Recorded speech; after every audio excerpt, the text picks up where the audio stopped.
another episode of our weekly webinar series. So thank you very much for those that have joined, and also welcome to all those that are watching this on demand. So today we are diving into the world of the cybersecurity skills gap. The current estimates put this as around 4 million globally. And that shortfall, is obviously across the world, but the shortfall in cybersecurity experts is some 350,000 in Europe. And obviously, there's plenty more stats where there is. So if you need some for your particular region, please reach out and we can give you some guidance on down to a country level. So to be able to deliver on our security objectives, we need the manpower or woman power. We need the expertise. Both of those are extremely important. But we also, as organizations and security leaders, need the time to be able to develop both of these.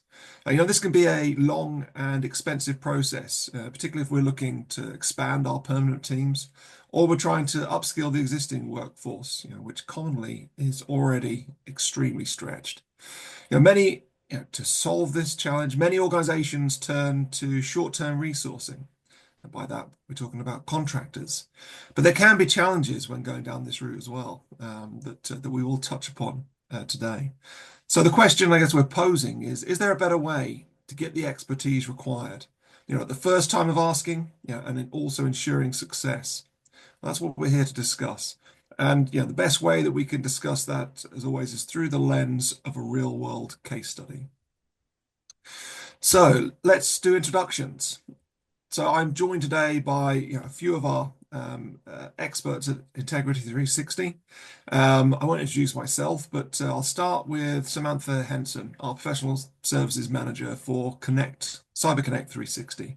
Sam has had a long career in cybersecurity, racking up over 20 years of experience. She's covered various roles throughout this time, helping organizations deliver on their cybersecurity objectives, including service delivery management, before moving into recruitment 6 years ago. She now heads up our resource augmentation team.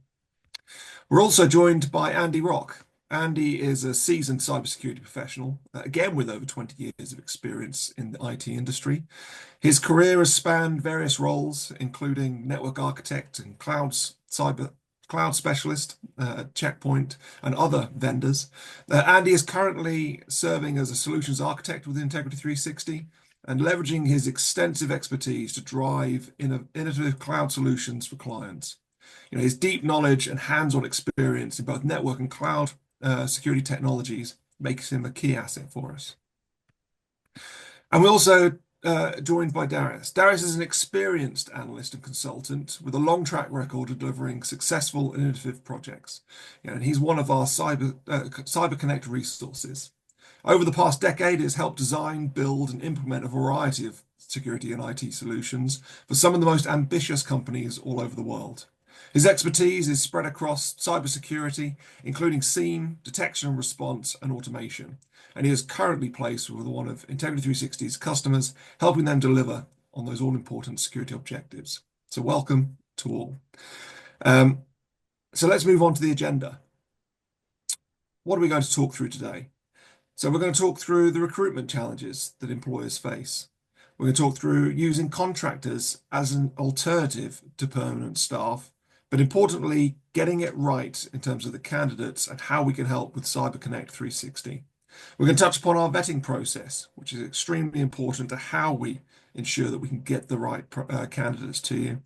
And then we're going to walk through a case study of how we've been successful with one of our key and valued customers. And then we're going to finish up, as we always do, with the QA. So there is a QA function as part of Zoom that you should have along the bottom of your screen. Please, at any point, if you have a question to ask, please pop it into the Q&A function, and then we will answer those towards the end. So that's it from me from the time being. I'll hand over to Sam, who's going to take it from here. Thank you, Rich. So good morning, everybody. Yep, I just wanted to talk through initially some of the recruitment challenges that employers are facing. At the moment, as we all know, there is this shortage of technical people available. 49% of businesses have now said they've got a technical skills shortage. We've got 62% of businesses saying they've got the experience, lack of experience for their technologies that they're using. And then looking at the moment, across the board, there is an increase in charges for employers. For example, in Sweden, it's gone up nearly 32% for their the contribution rate that an employer has to pay. In the UK, we've got a 15%, it's going up to 15% from next month on national insurance. And again, an additional cost for employers. In South Africa, it's 4.5% increase. So across the board, everybody is seeing an increase in their employer rates that they're needing to pay. And as we all know, everybody is struggling for time. They're trying to keep on top of their projects, trying to keep on top of their workload. So they just don't have the time for that recruitment, that scrolling through dozens of CVs, which, as we are all aware, half of them aren't any good to you. So, what we'd like to consider, or you to consider as an alternative, is using contractors. The thing with contractors is they're flexible. They're a short-term blast for you. You can have someone in for 3 months to fulfill a project and then move them on. You don't need um, you don't need to do any training for them. They don't need to wait while they're learning new skills. They come in with the immediate skills that you need.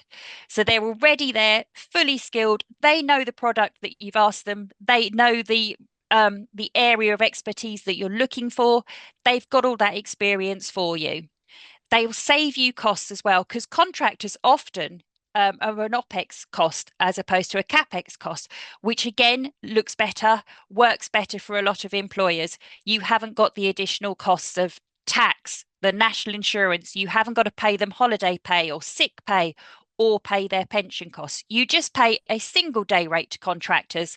As I say, short, sharp burst, get the right people in to help you deliver that contract or that workload. And that's where our service, CyberConnect360, comes in. So through this service, we've got a wide network of thousands of candidates. So we've got people that we've used before that we're happy to place again. We've got people that we're still engaging with that are new to us. And as long as they go through our vetting stage and deliver a good job, we're happy to submit them and place them again. So through our service, we will go away, we will speak with you about the job descriptions that you're looking for. What are your pain points? Where do you need those additional resources? So we will speak to you. We will take your job description, often help you write those job descriptions. Again, we've got a host of experience in that. So we'll take that job description, we'll work with you. Because it's a contractor, you should have an idea of budget. So we'll speak to you about what your budget is. There's no point me sending you candidates that are way over budget because, again, just wastes everybody's time. So we'll speak to you, get the job description, get an idea of the day rates you're looking to spend within the budget, and we will go away and we will find those contractors for you. Through our vetting stage, which is a two-stage vetting stage, it includes a technical screening, which Andy will talk about shortly. But through that, we can determine if those people are the correct people for you. So we'll do that screening, get the right candidates in front of you. By doing that, it means that instead of us sending you 20 CVs for you to sit and trawl through, we're only sending you 3 or 4. We've filtered out everybody that doesn't hit that requirement that you've got. Through this, we can often get people to you on site started within 2 to 3 weeks. So it's a very quick, speedy process that gets you those people. Once they're in, then we support those contractors. They have access to all of our engineering teams, whether it be in the SOC, whether it be our professional service teams, whether it be our solution architects team. We're there to support them. So if they come across an issue or have an extra question, they can come back and ask us. And what we found is 74% of the candidates that we've placed over the last few years have actually been extended or asked back for other projects. So, it's a good caliber of candidates that we are submitting and putting out to our customers. And just on that, as you can see at the bottom, when you look back at 2023 and 2024, the actual CVs that we're submitting to you as the customer is very, very small. 25% of the CVs that we've reviewed, that were only submitted to you in 2024. That's a massive time saving for you. And 44% back in 2023. Already this year, I've reviewed over 180 CVs for the roles I'm working on, and it's a fraction of them that we present forward to the customer. Again, it's that whole time saving element for you. And then what I'm going to do is just hand over to Andy now, who can talk through the vetting process. Yeah, hi. So the vetting process really starts at the requirements capture stage, because if we don't know what you're expecting the candidate to do in your organization, what responsibilities he has, what kind of technologies we've been working with, we're going to struggle to get the right candidate in front of you. Quite often, these opportunities come out as part of the solution architecture kind of process with a client, where they want a service or a resource that we can't fulfill from our normal professional services bench. Um, so I'll work with Sam. We will have a kind of informal discussion with you. We'll make sure the job description is exactly as you need it to be. And then Sam will do a quick trawl through and look at all the CVs, as she's already mentioned. They will come to either myself or one of the other solution architecture teams, and we will kind of cast our experienced eyes over it and try and sort the wheat from the chaff, because we've seen thousands of CVs over the past kind of 10 or 20 years. We can generally spot the kind of good ones in there. Of the CVs that I personally review, I probably would say probably 20% we go through to a technical screening kind of recommendation phase. Technical screening is exactly as you'd expect it to be. It is a resource such as myself, or another one of the technical guys. So if it's an EDR role, if it's a SIEM role, if it's a CRA role, we will have the appropriate resource on to give the to give the candidate a good going over. They're very friendly. They're not kind of adversarial, but we do not give them an easy time either. I think one of the things we're looking for is not just have you got the qualifications is obviously one thing. Qualifications are nice to have, but have you got the experience? Have you done this job before? So the types of questions we tend to go for are really kind of open-ended. I think everyone has been seeing people on kind of social media shorts recently, where they're on an interview and they've got kind of an AI screen in the background and they're just reading kind of prompts. The types of open-ended questions we ask tend to fall those. So I had one yesterday for network resource. We don't typically do infrastructure with pure cybersecurity. Network resource, and one of the questions was, if you got onto a client's core switch, what could you tell? What would you look for first to get a view of the client environment? Very open-ended, and it tests not only their technical knowledge, it tests their experience and also their kind of communication and aptitude, really.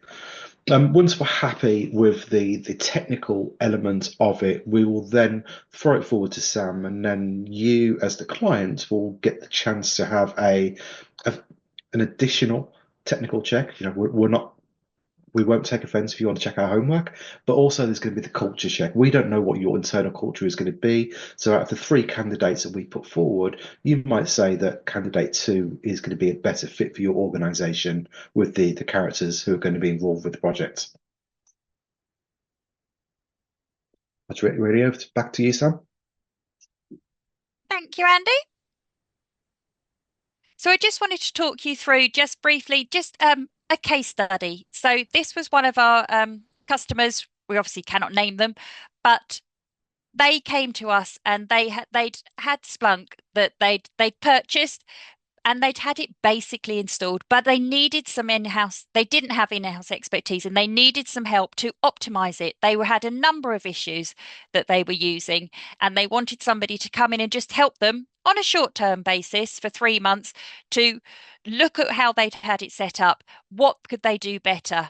And they'd given us those 4 project deliverables there. So, help them with the setup, the onboarding of it. They bought it, it needed help.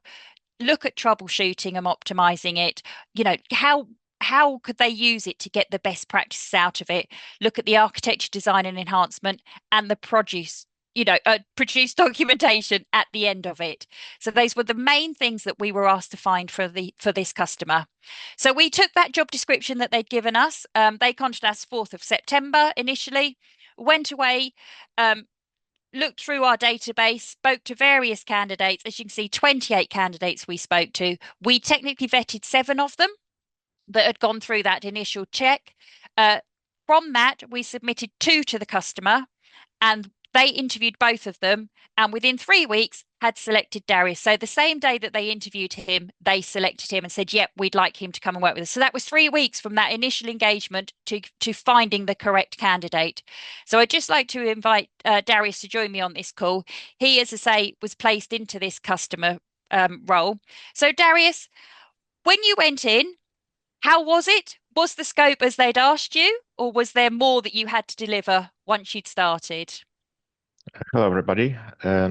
The experience with that customer, it was the best experience I've ever had. And, it's not something that I say to every employer.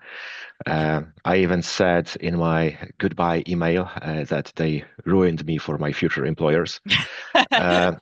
And probably I will be coming back to them again because I heard they want me back on another role related with Security Operations Center.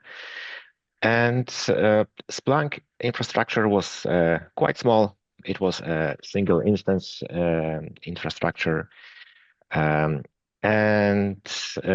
they had a number of tasks to accomplish. The most important issue was the operating system that was used for Splunk was no longer supported. It was Linux CentOS, so it had to be changed to some other operating system. And another task was they were during the ongoing migration from data centers from one country to another.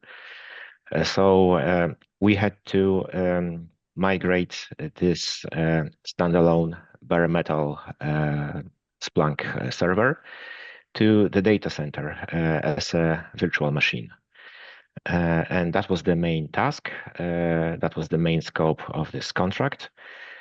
And apart from that, I did a number of bigger and smaller fine-tunings of their infrastructure. For example, improving the searches, making sure that they run smoothly. Also, I found out that some of the people using Splunk, they were not aware of best practices, how to use it most effectively. So I did a little training for them. And everything was completed with success, and all the tasks were accomplished even before this 3-month period. Yes, you completed everything on time, didn't you? They were more Yeah. than happy about that. And during your engagement with them, did you need any support from us at Integrity 360 at all? Yes, I contracted with one person, Said, from Integrity 360, and he was also very knowledgeable with Splunk, and he provided me with some guidance. Perfect. Perfect. And then just to wrap up on that, thank you, Darius. I was going to say they gave him a glowing reference when he did finish that project, and they have actually asked him to go back, as he mentioned, for an additional project. So he'll be one of those 74% that we're sending back in for another engagement that we're just sorting out now for him. So yeah, we're not losing Darius, we're keeping him. So Yeah, thanks. thank you. So just as well, just to give you an idea, if I move on as well to other roles that we've placed, just to give you that idea, when we're looking at people that we've placed, we're looking at their certifications, we're looking at their experience. When you're looking, for example, just straight off there, the GRC manager, someone that's got that DORA certification. DORA is obviously very new, very important at the moment to a lot of people. He was one of the forefront runners for that, had done all the certifications. Again, when we were looking for, I don't know, they're the DevOps guy, they wanted somebody that had the Azure certifications behind them. PKI administrator needed CyberArk experience. So it just gives you an idea that, and this is where Andy and the team will come in and they'll filter out people that have just listed a whole load of certifications that probably don't mean anything. They've got that experience where they know the ones that are important to us. So again, various roles that we've placed, just some of them with some of the certifications that we always look and always filter out those that haven't got them, that can't do the experience, can't talk around them.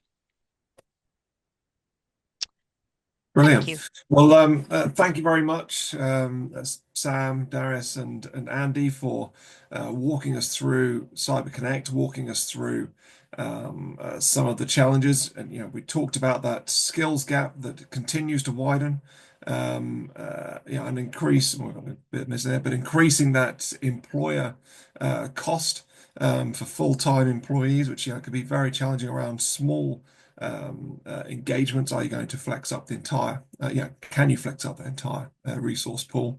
Which answer is yes. And you're not alone in your recruitment. There is a team that can very much help to be successful. And that's the advantage of using cybersecurity specialists when we need to augment the organization, augment the teams, to be able to not spend all of that time trying to sift through CVs, trying to go through that long-winded interview process, as that's our role that we play here.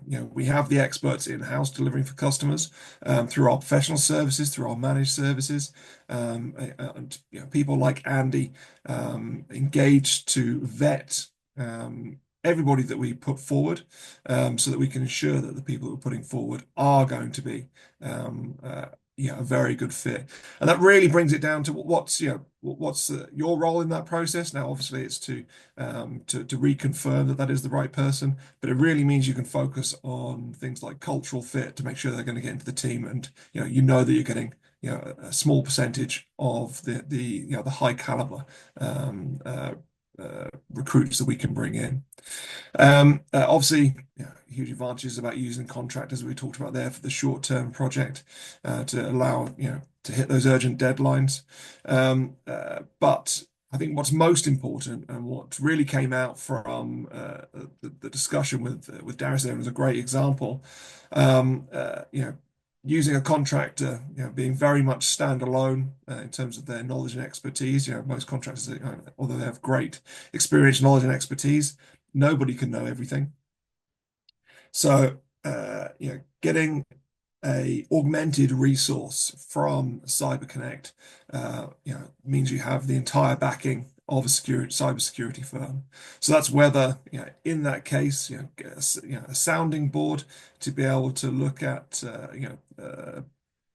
assisting with the configuration of Splunk. Well, we've gone off a few slides there.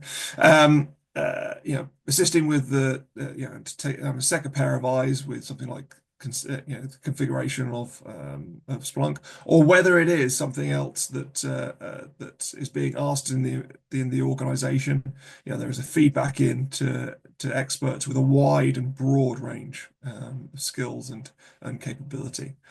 So that's the quick summary. Just a last couple of things from myself. One, if we go on to the next slide, is around securing your spot for Security First. Our Security First conferences are starting tomorrow in London, but we're obviously running across all of Europe and into South Africa throughout the course of this year. So, very excited to be able to bring a lot of that insight, peer insight from experts, being very an educationally focused session. And this year we are focusing on balancing the human cyber equation.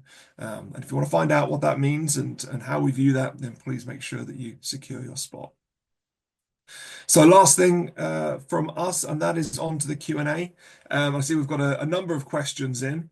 So I'll start with the very first question here. Why did they not just onboard Integrity to help with professional services for Splunk? When would this require CyberConnect versus Integrity360 professional services? So Sam, I don't know if you want to have the first stab at that. Yeah, sure. So with regards to that, what we found was we didn't have the ability to release somebody for the 3 months that this customer needed somebody to work full time with them. So our PS engineers that we've already got within the business, as Darius mentioned, Saeed was already booked out on other projects. So where we haven't got anybody locally, that's when we'll use our CyberConnect360 service and use our trusted contractors instead. Yeah, I think it really does talk to that, the length of the engagement. Our professional services teams, they are consultants. They are working on multiple projects. Where it comes to a longer term placement for an organization, that's where CyberConnect can come in and assist, and as I say, be able to flex up, extremely quickly, particularly when our consultants can have a longer lead time on them. So the next question is, if it doesn't work out with a contractor, will you replace them, Sam? Yes, we will. And we have had, to be fair, only one experience of this, but yes, we have had a guy that we placed who interviewed very well, was screened very well, interviewed with the customer very well, and sadly was a complete failure when he was on site. So we were able to whip him out within the first couple of weeks when we could see this had gone a little bit pear-shaped, and replace him with another contractor who actually was amazing and saved the day all round. So yes, there's always that protection for you as the customer, is that if we place somebody who doesn't work out for whatever reason, we will replace them with a better candidate for you. So yes, the service does come with that guarantee. Yeah, and John, that prompts I guess another question that I'm going to put you on the spot over, Samantha, but actually probably an easy one to answer, as we didn't really discuss your role in this process. So it might be good to kind of articulate the way that you manage the contractors in terms Yeah. of check-ins and with customers, so that it's not a fire and forget. No, definitely not. So all our contractors, I have regular engagements with. We have regular catch-up calls every month to 6 weeks. I'm speaking with the contractors, checking that they're okay, if there's any support they need. Obviously, likewise, any holiday that they've got coming up that I need to let people know about. And then the same with the hiring managers as well. It's always nice to do little catch-ups just with them, just to check that everything is going well from their point of view. I mean, I don't think they would keep going and not mention anything if it was going badly wrong, but it's always nice to have those little catch ups to see what is going on. So yes, there's always that regular engagement on both sides of the fence. Brilliant. So we've got some time for some more questions. There's three more for us to get through, unless I chuck another one in, Sam, but we'll find out. So the question is, can you place a contractor for 12 to 24 months plus to do with that sort of length of project, or is it just short term? No, long term as well. Funny enough, I've got some guys in a particular one of our clients who engages them for 12 months. So I've got one guy who's been in 12 months and has just been renewed for another 12 months. And they've got two more contractors that will have been in for 12 months in May. And the likelihood is they'll renew those for another 12 months as well. So, we like to do a minimum of sort of 3, 6, 9 months, really, only because with contractors, short-term contracts aren't really very appealing to them. So, anything less than, if you just said to them, have got 5 days work, they're not really that interested. But anything 3 months up is fine. And longer term is great. Everybody is settled. I've got another project manager who's now in his third year with a customer where they keep renewing him every year. So yes, that's not a problem at all for the longer term. Yeah, I'd say anything that's looking particularly around sort of 5 days, 10 days, 20 days. That's really the realms of professional services Yes. rather than resource augmentation. So just another question for you, Sam. If we need someone on site, is that possible? Yes. Yep. And we're moving on, I should say, from COVID times of everything being remote. A lot more roles now are asking for people to be on site, whether it's full time or just 2 or 3 days a week. Everybody knows that that's coming. Everybody is accepting of that. So again, depending where you're based, we will try and find candidates local to you. So it's not a big issue to do traveling. But yeah, everybody is willing now that they know there's that on-site element that they need to consider. That is the way of the world these days. Yes. And very last question before we wrap up, and is it, can CyberConnect360 support with permanent staffing requirements, or is it strictly for contract hires? No, we can do permanent hires as well. Fun enough, I've got a guy interviewing at the moment for a permanent role. So yes, there is a permanent role. And again, with that, it's just a one-off fee, as you would with any recruitment company, just a one-off fee of their permanent salary. So yes, and that goes through exactly the same process as well. So again, we still do the finding the candidates, that two-tier vetting process as well. We'll still technically screen all those candidates before we put anyone forward. So yes, contractors and perm hires will cover them all for you. Okay, very good. So there's one other question here, but I'm not 100% sure of the angle on it. Is there temp to hire? I wonder if that is there a temptation to hire Well, once we've placed the contractor? yeah, so that's our contract to hire offering, which again, there was a lot of talk about that last year. That was one of the sort of buzzwords in the recruitment world last year, of that, try before you buy type scenario. And again, happy to do that. We place a contractor with you for 3 months, try them out. If everything works and they're happy and you're happy, then we're more than happy to have that conversation about then converting them to a permanent member of staff for you. Again, if we know that up front, it's good to have that awareness so that everybody is aware that that is an option. If after 3 months or whatever, and the candidate isn't happy or it's not working out, then that's fine. There's no commitment there to take them on as a permanent role. But yeah, that contract to hire is another element that we do offer. Very good. Excellent. Well, that is it for the questions. So we will wrap up the webinar there. So just leaves me just to say thank you very much for those that have attended. Thank you very much to those that are watching this back on demand. And thank you very much for our speakers on this webinar today. So Sam, Darius, and Andy. With that, we'll leave it there. Thank you very much. Thank you.